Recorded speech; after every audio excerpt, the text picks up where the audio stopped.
भगवते वासुदेवाय। श्रीमद्भागवत महापुराणम दशमः स्कंधः पूर्वार्धः। अथ प्रथमो अध्यायः। भगवान के द्वारा पृथ्वी को आश्वासन, वसुदेव देवकी का विवाह और कंस के द्वारा देवकी के 6 पुत्रों की हत्या। राजा परीक्षित ने पूछा, भगवान, आपने चंद्रवंश और सूर्यवंश के विस्तार तथा दोनों वंशों के राजाओं का अत्यंत अद्भुत चरित्र वर्णन किया। भगवान के परम प्रेमी मुनिवर, आपने स्वभाव से ही धर्म प्रेमी यदुवंश का भी विशद वर्णन किया। अब कृपा करके उसी वंश में अपने अंश श्री बलराम जी के साथ अवतीर्ण हुए भगवान श्री कृष्ण के परम पवित्र चरित्र भी हमें सुनाइए। भगवान श्री कृष्ण समस्त प्राणियों के जीवनदाता एवं सर्वात्मा हैं।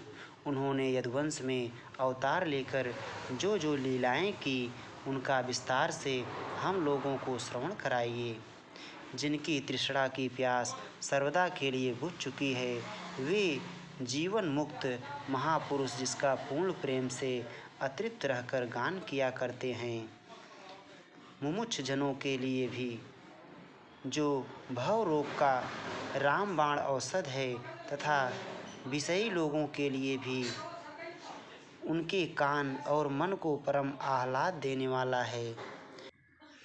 भगवान श्री कृष्णचंद्र के ऐसे सुंदर, सुखद, रसीले गुणानुवाद से पशुघाती अथवा आत्मघाती मनुष्य के अतिरिक्त और ऐसा कौन है जो विमुख हो जाए, उससे प्रीति ना करे। श्री कृष्ण तो मेरे कुलदेव ही हैं। जब कुरुक्षेत्र में महाभारत युद्ध हो रहा था और देवताओं को भी जीत लेने वाले भीष्म पितामह आदि अतिरथियों से मेरे दादा पांडवों का युद्ध हो रहा था, उस समय कौरवों की सेना उनके लिए अपार समुद्र के समान थी, जिसमें भीष्म आदि वीर बड़े बड़े मच्छों को भी निकल जाने वाले तिमिंगिल मच्छों की भांति भय उत्पन्न कर रहे थे। परंतु मेरे स्वनाम धन्य पितामह भगवान श्री कृष्ण के चरण कमलों की नौका का आश्रय लेकर उस समुद्र को अनायास ही पार कर गए। ठीक वैसे ही जैसे कोई मार्ग में चलता हुआ स्वभाव से ही बछड़े के खुर का गड्ढा पार कर जाए। महाराज, मेरा यह शरीर जो आपके सामने है तथा जो कौरव और पांडव दोनों ही वंशों का एकमात्र सहारा था, अश्वत्थामा के ब्रह्मास्त्र से जल चुका था। उस समय मेरी माता जब भगवान की शरण में गई, तब उन्होंने हाथ में चक्र लेकर मेरी माता के गर्भ में प्रवेश किया और मेरी रक्षा की। केवल मेरी ही बात नहीं, वे समस्त शरीरधारियों के भीतर आत्मा रूप से रहकर अमृत तत्व का दान कर चुके हैं और बाहर काल रूप से रहकर मृत्यु का मनुष्य के रूप में प्रतीत होना, यह तो उनकी एक लीला है। आप उन्हीं की ऐश्वर्य और माधुर्य से परिपूर्ण लीलाओं का वर्णन कीजिए। भगवान, आपने अभी बतलाया था कि बलराम जी रोहिणी के पुत्र थे। इसके बाद देवकी के पुत्रों में भी आपने उनकी गणना की। दूसरा शरीर धारण किए बिना 2 माताओं का पुत्र होना कैसे संभव है? असुरों को मुक्ति देने वाले और भक्तों को प्रेम वितरण करने वाले भगवान श्री कृष्ण अपने वात्सल्य स्नेह से भरे हुए पिता का घर छोड़कर ब्रज में क्यों चले गए? यदुवंश शिरोमणि भक्तवत्सल प्रभु ने नंद आदि गोप बंधुओं के साथ कहाँ कहाँ निवास किया? ब्रह्मा और शंकर का भी शासन करने वाले प्रभु ने ब्रज में तथा मधुपुरी में रहकर कौन कौन सी लीलाएं की? और महाराज, उन्होंने अपनी माँ के भाई मामा कंस को अपने हाथों क्यों मार डाला? वह मामा होने के कारण उनके द्वारा मारे जाने योग्य तो नहीं था। मनुष्याकार सच्चिदानंदमय विग्रह प्रकट करके द्वारकापुरी में यदुवंशियों के साथ उन्होंने कितने वर्षों तक निवास किया और उन सर्वशक्तिमान प्रभु की पत्नियां कितनी थीं। मुने, मैंने श्री कृष्ण की जितनी लीलाएं पूछी हैं और जो नहीं पूछी हैं वे सब आप मुझे विस्तार से सुनाइए, क्योंकि आप सब कुछ जानते हैं और मैं बड़ी श्रद्धा के साथ उन्हें सुनना चाहता हूँ। भगवान, अन्न की तो बात ही क्या, मैंने जल का भी परित्याग कर दिया है, फिर भी वह असह्य भूख प्यास जिसके कारण मैंने मुनि के गले में मृत सर्प डालने का अन्याय किया था, मुझे तनिक भी नहीं सता रही है, क्योंकि मैं आपके मुख कमल से झरती हुई भगवान की सुधामय लीला कथा का पान कर रहा हूँ। सूत जी कहते हैं, शौनक जी, भगवान के प्रेमियों में अग्रगण्य एवं सर्वज्ञ श्री सुखदेव जी महाराज ने परीक्षित का ऐसा समीचीन प्रश्न सुनकर, जो संतों की सभा में भगवान की लीला के वर्णन का हेतु हुआ करता है, उनका अभिनंदन किया और भगवान श्री कृष्ण की उन लीलाओं का वर्णन प्रारंभ किया जो समस्त कलिम लोगों को सदा के लिए धो डालती है। श्री सुखदेव जी ने कहा, भगवान के लीला रस के रसिक राजर्षि, तुमने जो कुछ निश्चय किया है वह बहुत ही सुंदर और आदरणीय है, क्योंकि सबके हृदय आराध्य श्री कृष्ण की लीला कथा श्रवण करने में तुम्हें सहज एवं सुदृढ़ प्रीति प्राप्त हो गई है। भगवान श्री कृष्ण की कथा के संबंध में प्रश्न करने से ही वक्ता, प्रश्नकर्ता और श्रोता तीनों ही पवित्र हो जाते हैं, जैसे गंगा जी का जल या भगवान सालग्राम का चरणामृत सभी को पवित्र कर देता है। परीक्षित, उस समय लाखों दैत्यों के दल ने घमंडी राजाओं का रूप धारण कर अपनी भारी भार से पृथ्वी को आक्रांत कर रखा था। उससे त्राण पाने के लिए वह ब्रह्मा जी की शरण में गई। पृथ्वी ने उस समय गौ का रूप धारण कर रखा था। उसके नेत्रों से आंसू बह बहकर मुंह पर आ रहे थे। उसका मन तो खिन्न था ही, शरीर भी बहुत कृश हो गया था। वह बड़े करुण स्वर से रंभा रही थी। ब्रह्मा जी के पास जाकर उसने उन्हें अपनी पूरी कष्ट कहानी सुनाई। ब्रह्मा जी ने बड़ी सहानुभूति के साथ उसकी दुख गाथा सुनी। उसके बाद वे भगवान शंकर, स्वर्ग के अन्य प्रमुख देवता तथा गौ के रूप में आई हुई पृथ्वी को अपने साथ लेकर क्षीर सागर के तट पर गए। भगवान देवताओं के भी आराध्य देव हैं। वे अपने भक्तों की समस्त अभिलाषाएं पूर्ण करते और उनके समस्त क्लेशों को नष्ट कर देते हैं। वे ही जगत के एकमात्र स्वामी हैं। क्षीर सागर के तट पर पहुंचकर ब्रह्मा आदि देवताओं ने पुरुष सूक्त के द्वारा उन्हीं परम पुरुष सर्व अंतर्यामी प्रभु की स्तुति करते करते ब्रह्मा जी समाधिस्थ हो गए। उन्होंने समाधि अवस्था में आकाशवाणी सुनी।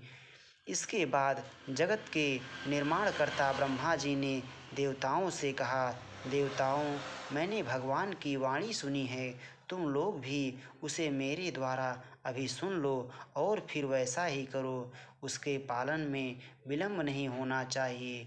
भगवान को पृथ्वी के कष्ट का पहले से ही पता है। वे ईश्वरों के भी ईश्वर हैं, अतः अपनी काल शक्ति के द्वारा पृथ्वी का भार हरण करते हुए वे जब तक पृथ्वी पर लीला करें, तब तक तुम लोग भी अपने अपने अंशों के साथ यदुकुल में जन्म लेकर उनकी लीला में सहयोग दो। वसुदेव जी के घर स्वयं पुरुषोत्तम भगवान प्रकट होंगे। उनकी और उनकी प्रियतमा श्री राधा की सेवा के लिए देवांगनाएं जन्म ग्रहण करें। स्वयं प्रकाश भगवान शेष भी जो भगवान की कला होने के कारण अनंत हैं, अनंत का अंश भी अनंत ही होता है, और जिनके सहस्त्र मुख हैं, भगवान के प्रिय कार्य करने के लिए उनसे पहले ही उनके बड़े भाई के रूप में अवतार ग्रहण करेंगे। भगवान की वह ऐश्वर्यशालिनी योग माया भी जिसने सारे जगत को मोहित कर रखा है, उनकी आज्ञा से उनकी लीला के कार्य संपन्न करने के लिए अंश रूप से अवतार ग्रहण करेगी। श्री सुखदेव जी कहते हैं, परीक्षित, प्रजापतियों के स्वामी भगवान ब्रह्मा जी ने देवताओं को इस प्रकार आज्ञा दी और पृथ्वी को समझा बुझाकर ढाढ़स बंधाया। इसके बाद वे अपने परम धाम को चले गए। प्राचीन काल में यदुवंशी राजा थे सूरसेन। वे मथुरापुरी में रहकर माथुर मंडल और सूरसेन मंडल का राज्य शासन करते थे। उसी समय से मथुरा ही समस्त यदुवंशी नरपतियों की राजधानी हो गई थी। भगवान श्री हरि सर्वदा वहाँ विराजमान रहते हैं। एक बार मथुरा में सूर्य के पुत्र वसुदेव जी विवाह करके अपनी नवविवाहिता पत्नी देवकी के साथ घर जाने के लिए रथ पर सवार हुए। उग्रसेन का लड़का था कंस। उसने अपनी चचेरी बहन देवकी को प्रसन्न करने के लिए उसके रथ के घोड़ों की रास पकड़ ली। वह स्वयं ही रथ हाँकने लगा। यद्यपि उसके साथ सैकड़ों सोने के बने हुए रथ चल रहे थे। देवकी के पिता थे देवक। अपनी पुत्री पर उनका बड़ा प्रेम था। कन्या को विदा करते समय उन्होंने उसे सोने के हारों से अलंकृत 400 हाथी, 15,000 घोड़े, 1,800 रथ तथा सुंदर सुंदर वस्त्राभूषणों से विभूषित 200 सुकुमारी दासियां दहेज में दीं। विदाई के समय वर वधू के मंगल के लिए एक ही साथ शंख, तुरही, मृदंग और दुंदुभियाँ बजने लगीं। मार्ग में जिस समय घोड़ों की रास पकड़कर कंस रथ हाँक रहा था, उस समय आकाशवाणी ने उसे संबोधन करके कहा, अरे मूर्ख, जिसको तू रथ में बैठा कर लिए जा रहा है, उसकी 8वें गर्भ की संतान तुझे मार डालेगी। कंस बड़ा पापी था। उसकी दुष्टता की सीमा नहीं थी। वह भोजवंश का कलंक ही था। आकाशवाणी सुनते ही उसने तलवार खींच ली और अपनी बहन की चोटी पकड़कर उसे मारने के लिए तैयार हो गया। वह अत्यंत क्रूर तो था ही, पाप कर्म करते करते निर्लज्ज भी हो गया था। उसका यह काम देखकर महात्मा वसुदेव जी उसको शांत करते हुए बोले। वसुदेव जी ने कहा, राजकुमार, आप भोजवंश के होनहार वंशधर तथा अपने कुल की कीर्ति बढ़ाने वाले हैं। बड़े बड़े शूरवीर आपके गुणों की सराहना करते हैं। इधर यह एक तो स्त्री, दूसरे आपकी बहन और तीसरे यह विवाह का शुभ अवसर। ऐसी स्थिति में आप इसे कैसे मार सकते हैं? वीरवर, जो जन्म लेते हैं उनके शरीर के साथ ही मृत्यु भी उत्पन्न होती है। आज हो या 100 वर्ष के बाद जो प्राणी हैं उसकी मृत्यु होगी ही। जब शरीर का अंत हो जाता है तब जीव अपने कर्म के अनुसार दूसरे शरीर को ग्रहण करके अपने पहले शरीर को छोड़ देता है। उसे विवश होकर ऐसा करना पड़ता है। जैसे चलते समय मनुष्य एक पैर जमा कर ही दूसरा पैर उठाता है, और जैसे जोंक किसी अगले तिनके को पकड़ लेती है तब पहले के पकड़े हुए तिनके को छोड़ती है, वैसे जीव भी अपने कर्म के अनुसार किसी शरीर को प्राप्त करने के बाद ही इस शरीर को छोड़ता है। जैसे कोई पुरुष जागृत अवस्था में राजा के ऐश्वर्य को देखकर और इंद्र आदि के ऐश्वर्य को सुनकर उसकी अभिलाषा करने लगता है और उसका चिंतन करते करते उन्हीं बातों में घुल मिलकर एक हो जाता है तथा स्वप्न में अपने को राजा या इंद्र के रूप में अनुभव करने लगता है। साथ ही अपने दरिद्रावस्था के शरीर को भूल जाता है। कभी कभी तो जागृत अवस्था में ही मन उन बातों का चिंतन करते करते तन्मय हो जाता है और उसे स्थूल शरीर की सुधि नहीं रहती। वैसे ही जीव कर्मकृत कामना और कामनाकृत कर्म के वश होकर दूसरे शरीर को प्राप्त हो जाता है और अपने पहले शरीर को भूल जाता है। जीव का मन अनेक विकारों का पुंज है। देहांत के समय वह अनेक जन्मों के संचित और प्रारब्ध कर्मों की वासनाओं के अधीन होकर माया के द्वारा रचे हुए अनेक पांच भौतिक शरीरों में से जिस किसी शरीर के चिंतन में तल्लीन हो जाता है और मान बैठता है कि यह मैं हूँ, उसे वही शरीर ग्रहण करके जन्म लेना पड़ता है।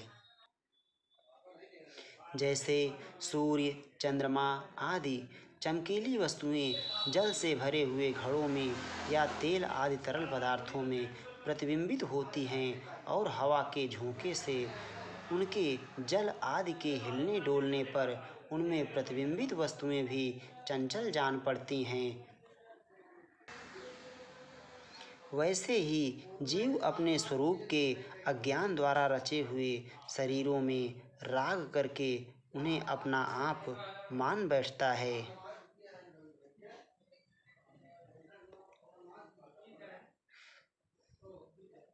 वैसे ही जीव अपने स्वरूप के अज्ञान द्वारा रचे हुए शरीरों में राग करके उन्हें अपना आप मान बैठता है और मोहवश उनके आने जाने को अपना आना जाना मानने लगता है। इसलिए जो अपना कल्याण चाहता है उसे किसी से द्रोह नहीं करना चाहिए, क्योंकि जीव कर्म के अधीन हो गया है और जो किसी से भी द्रोह करेगा उसको इस जीवन में शत्रु से और जीवन के बाद परलोक से भयभीत होना ही पड़ेगा। कंस, यह आपकी छोटी बहन अभी बच्ची और बहुत दीन है। यह तो आपकी कन्या के समान है। इस पर अभी अभी इसका विवाह हुआ है और विवाह के मंगल चिन्ह भी इसके शरीर पर से नहीं उतरे हैं। ऐसी दशा में आप जैसे दीन वत्सल पुरुषों को इस बेचारी का वध करना उचित नहीं है। श्री सुखदेव जी कहते हैं, परीक्षित, इस प्रकार वसुदेव जी ने प्रशंसा आदि साम नीति और भय आदि भेद नीति से कंस को बहुत समझाया, परंतु वह क्रूर तो राक्षसों का अनुयायी हो रहा था, इसलिए उसने अपने घोर संकल्प को नहीं छोड़ा। वसुदेव जी ने कंस का विकट हठ देखकर यह विचार किया कि किसी प्रकार यह समय तो टाल ही देना चाहिए। तब वे इस निश्चय पर पहुँचे, बुद्धिमान पुरुष को जहाँ तक उसकी बुद्धि और बल साथ दें मृत्यु को टालने का प्रयत्न करना चाहिए। प्रयत्न करने पर भी वह ना टल सके तो फिर प्रयत्न करने वाले का कोई दोष नहीं रहता। इसलिए इस मृत्यु रूप कंस को अपने पुत्र दे देने की प्रतिज्ञा करके मैं इस दीन देवकी को बचा लूँ। यदि मेरे लड़के होंगे और तब तक यह कंस स्वयं नहीं मर जाएगा तब क्या होगा? संभव है उल्टा ही हो, मेरा लड़का ही इसे मार डाले, क्योंकि विधाता के विधान का पार पाना बहुत कठिन है। मृत्यु सामने आकर भी टल जाती है और टली हुई भी लौट आती है। जिस समय वन में आग लगती है उस समय कौन सी लकड़ी जले और कौन सी ना जले, दूर की जल जाए और पास की बच रहे, इन सब बातों में अदृष्ट के सिवा और कोई कारण नहीं होता। वैसे ही किस प्राणी का कौन सा शरीर बना रहेगा, किस हेतु से कौन सा शरीर नष्ट हो जाएगा, इस बात का पता लगा लेना बहुत ही कठिन है। अपनी बुद्धि के अनुसार ऐसा निश्चय करके वासुदेव जी ने बहुत सम्मान के साथ पापी कंस की बड़ी प्रशंसा की। परीक्षित, कंस बड़ा क्रूर और निर्लज्ज था, अतः ऐसा करते समय वसुदेव जी के मन में बड़ी पीड़ा भी हो रही थी। फिर भी उन्होंने ऊपर से अपने मुख कमल को प्रफुल्लित करके हंसते हुए कहा। वसुदेव जी ने कहा, सौम्य, आपको देवकी से तो कोई भय है नहीं। जैसा कि आकाशवाणी ने कहा है, भय है पुत्रों से, सो इसके पुत्र मैं आपको लाकर सौंप दूंगा। श्री सुखदेव जी कहते हैं, परीक्षित, कंस जानता था कि वसुदेव जी के वचन झूठे नहीं होते और इन्होंने जो कुछ कहा है वह युक्ति संगत भी है। इसलिए उसने अपनी बहन देवकी को मारने का विचार छोड़ दिया। इससे वसुदेव जी बहुत प्रसन्न हुए और उसकी प्रशंसा करके अपने घर चले आए। देवकी बड़ी सती साध्वी थी। सारे देवता उसके शरीर में निवास करते थे। समय आने पर देवकी के गर्भ से प्रतिवर्ष एक एक करके 8 पुत्र तथा 1 कन्या उत्पन्न हुई। पहले पुत्र का नाम था कीर्तिमान। वसुदेव जी ने उसे लाकर कंस को दे दिया। ऐसा करते समय उन्हें कष्ट तो अवश्य हुआ, परंतु उससे भी बड़ा कष्ट उन्हें इस बात का था, कहीं मेरे वचन झूठे ना हो जाएं।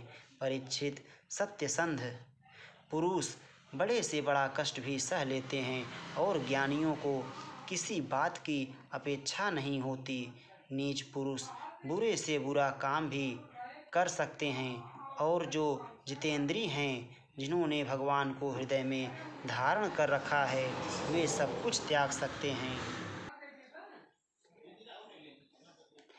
जब कंस ने देखा कि वसुदेव जी का अपने पुत्र के जीवन और मृत्यु में समान भाव है एवं वे सत्य में पूर्ण निष्ठावान भी हैं, तब वह बहुत प्रसन्न हुआ और उनसे हंसकर बोला, वसुदेव जी, आप इस नन्हे से सुकुमार बालक को ले जाइए। इससे मुझे कोई भय नहीं है, क्योंकि आकाशवाणी ने तो कहा था कि देवकी के 8वें गर्भ से उत्पन्न संतान के द्वारा मेरी मृत्यु होगी। वसुदेव जी ने कहा, ठीक है, और उस बालक को लेकर वे लौट आए। परंतु उन्हें मालूम था कि कंस बड़ा दुष्ट है और उसका मन उसके हाथ में नहीं है, वह किसी क्षण बदल सकता है, इसलिए उन्होंने उसकी बात पर विश्वास नहीं किया। परीक्षित, इधर भगवान नारद कंस के पास आए और उससे बोले कि कंस, ब्रज में रहने वाले नंद आदि गोप, उनकी स्त्रियां वसुदेव आदि वृषवंशी यादव, देवकी आदि यदुवंश की स्त्रियां और नंद वसुदेव दोनों के सजाती बंधु बांधव और सगे संबंधी सब के सब देवता हैं। जो इस समय तुम्हारी सेवा कर रहे हैं वे भी देवता ही हैं। उन्होंने यह भी बतलाया कि दैत्यों के कारण पृथ्वी का भार बढ़ गया है, इसलिए देवताओं की ओर से अब उसके वध की तैयारी की जा रही है। जब देवर्षि नारद ने इतना कहकर चले गए, तब कंस को यह निश्चय हो गया कि यदुवंशी देवता हैं और देवकी के गर्भ से विष्णु भगवान ही मुझे मारने के लिए पैदा होने वाले हैं। इसलिए उसने देवकी और वसुदेव को हथकड़ी बेड़ी से जकड़कर कैद में डाल दिया और उन दोनों से जो जो पुत्र होते गए उन्हें वह मारता गया। उसे हर बार यह शंका बनी रहती कि कहीं विष्णु ही उस बालक के रूप में ना आ गया हो। परीक्षित, पृथ्वी में यह बात प्रायः देखी जाती है कि अपने प्राणों का ही पोषण करने वाले लोभी राजा अपने स्वार्थ के लिए माता पिता, भाई बंधु और अपने अत्यंत हितैषी इष्ट मित्रों की भी हत्या कर डालते हैं। कंस जानता था कि मैं पहले कालनेमी असुर था और विष्णु ने मुझे मार डाला था। इससे उसने यदुवंशियों से घोर विरोध ठान लिया।